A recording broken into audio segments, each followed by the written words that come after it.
Hey there, I'm Sarah McLaughlin. Thanks for joining me on the Chaos to Calm podcast, a podcast designed for women over 40 who think that changing hormones might be messing with their mood, metabolism, and energy, and want to change that in a healthy, sustainable, and permanent way.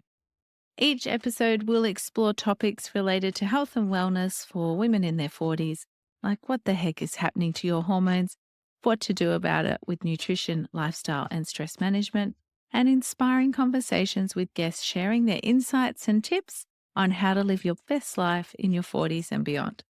So, if you're feeling like you're in the midst of a hormonal storm and don't want perimenopause to be horrific, then join me on Chaos to Calm as I share with you how to make it to menopause without it wrecking your relationships and life.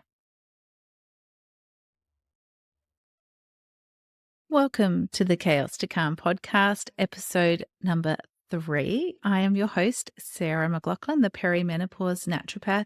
And today I want to talk to you all about our beautiful hormone estrogen and the wild roller coaster that it can take in the perimenopause on its way to menopause.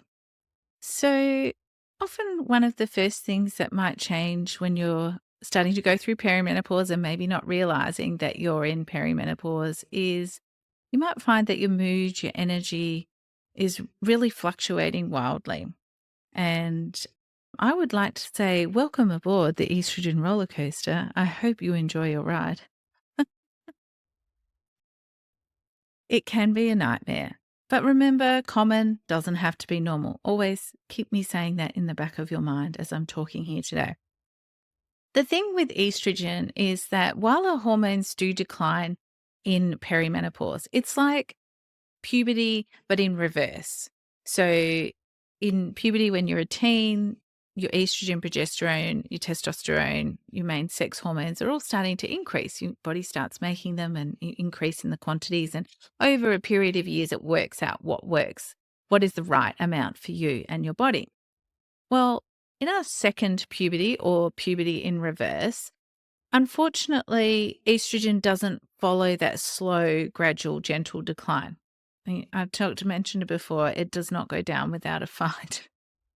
Instead, it likes to spike up to really high levels, higher than ever before, and then can suddenly crash down to nothing or lower than low before.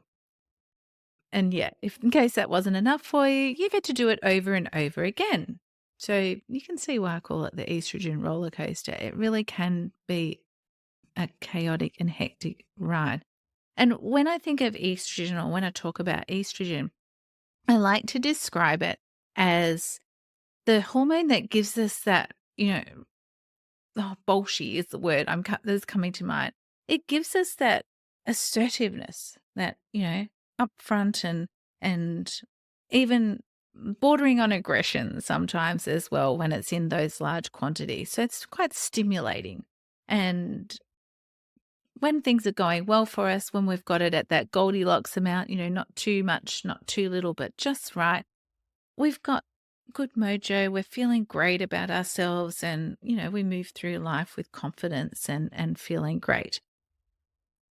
So when estrogen is swinging wildly between really high and really low, we can feel lots of symptoms. And this is often, how perimenopause is relates to the estrogen roller coaster, or what you're feeling in perimenopause relates to that roller coaster. So some of those perimenopause symptoms that I talked about in episode 2, if you haven't listened to it, listen to it afterwards, and the phases of perimenopause, sorry, that I was talking about and describing some of the symptoms there as well.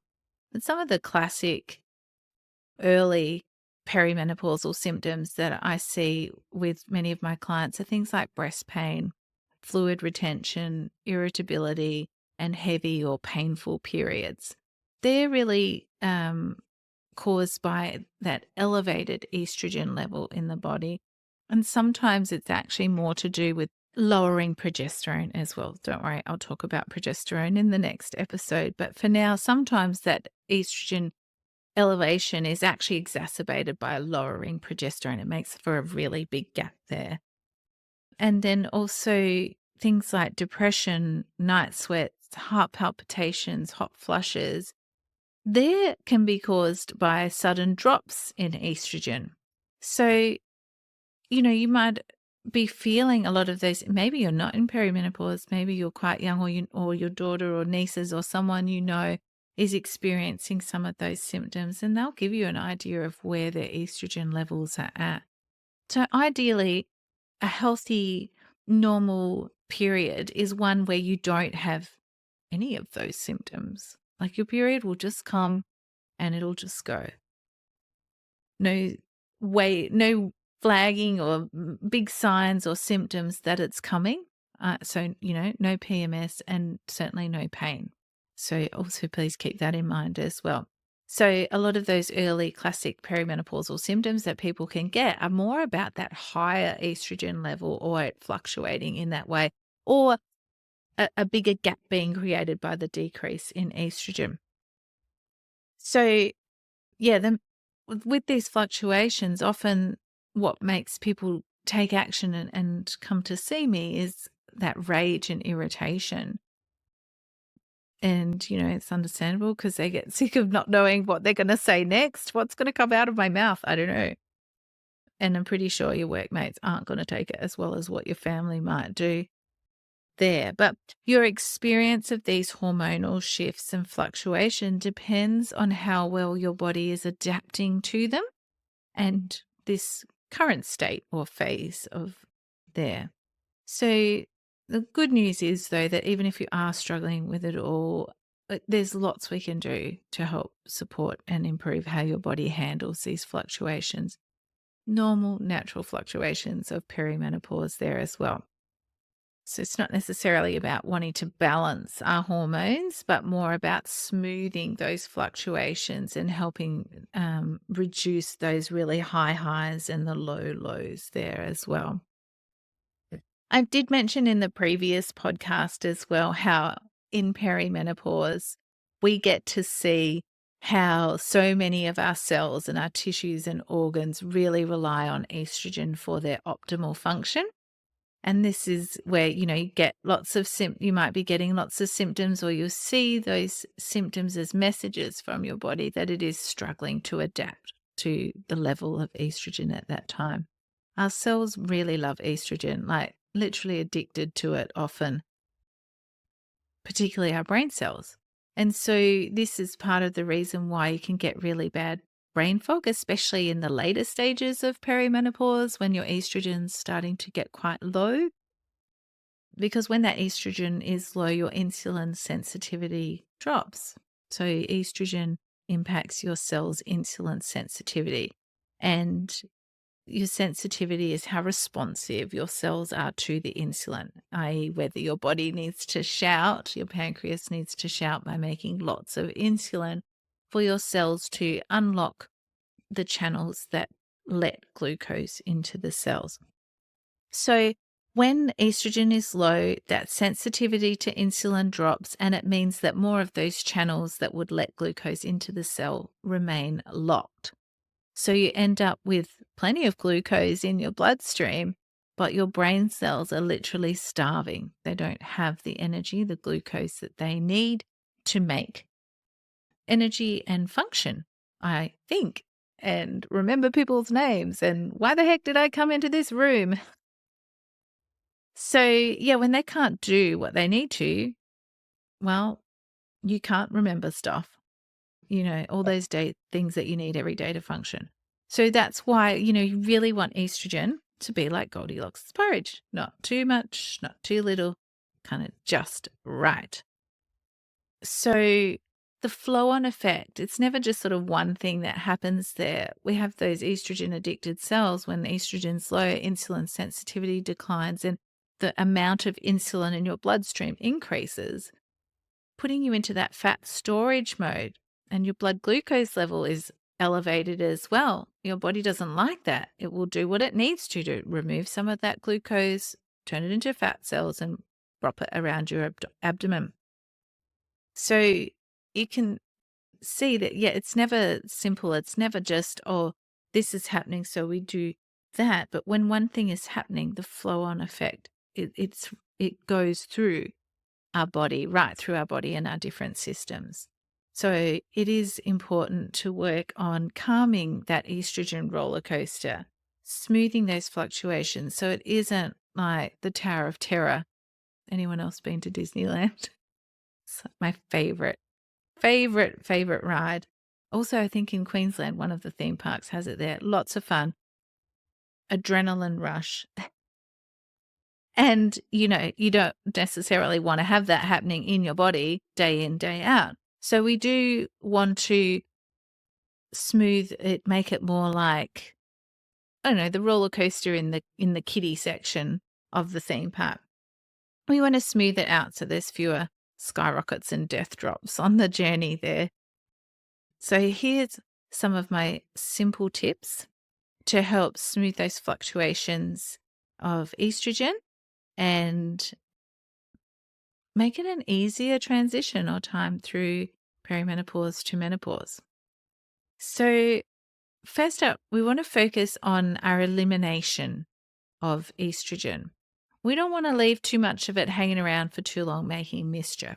So, one of the ways that we do that is looking after our liver, because our liver is really important in that it is the first line of the process in eliminating estrogen from our body. And it packages the estrogen up.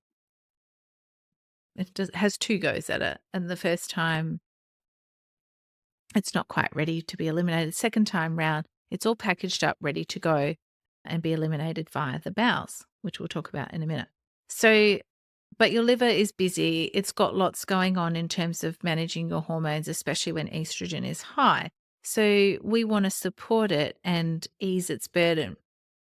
I'm wondering if you can guess where I'm going with this. And I know it's not going to be popular. I'm sorry, I really am. I do love coffee and tea. And I like to have a gin every now and again too. But you do need to decrease the liver loaders. If you're in the thick of things and you're really feeling those symptoms of perimenopause and the fluctuations of estrogen, you need to ease up, my friend, on the caffeinated beverages, the alcohol, and the added sugars. You can also add in bitter greens like rocket and mustard leaves, mizuna, that kind of thing, radicchio, to support your liver function, but also sour tastes as well. Use a bit of vinegar, apple cider vinegar or balsamic vinegar that doesn't have sugar in it. Those things are beautiful for helping support your liver function. So continuing on with estrogen elimination, we also want to make sure that you're able to eliminate it once it's all packaged up and sent to the bowel. So daily bowel motion, please. I want you to eat more plant foods and high fiber foods. So think pulses, legumes, awesome for hormone balance in perimenopause as well, the pulses. Drink plenty of filtered water. I have a whole blog on water and how important it is and how to calculate what is effective for you. So go check out my blog, and in the show notes is where you'll find the link to go and see my blog. And avoid any foods that you know contribute to constipation. Sometimes in perimenopause, food intolerances and sensitivities can arise. There is a lot that we can do about that to help nourish and support your gut health. But in the short term, to help you use your bowels, you need to avoid those foods that you know are triggers. And sleep and stress management, really important for estrogen elimination and supporting your bowels there as well. So the second or third thing that we're going to do is thinking about xenoestrogens. These are fake estrogens and they're adding more of a burden into your body and exacerbate that roller coaster, making the high even higher. So thinking about decluttering the house, going through the kitchen particularly and switching out the products that include plastics, fragrances, synthetic fragrances, please, please, please get rid of those auto spray, fly spray and scent things and the sticks with the scent.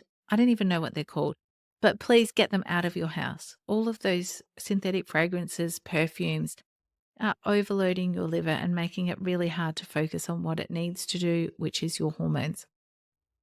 So if you find that, you're not tolerating fragrances and perfumes and things like that, or you get a stuffy nose or you start sneezing, and you get in the office and there's someone that's got not even a strong scent on, that's your liver's message to stop using them and reduce the burden of those in your life. So we're switching out BPA plastics. If you're reheating food in plastic, please stop, switch over to glass, because all of those products contain lots of xenoestrogens, which are just adding to that estrogen load and to that liver load. Now, another thing that we can do is actually think about our belly fat, because fat mass is actually an endocrine organ. They used to think that fat didn't do anything, it was inert, it was just there. We're lugging it around.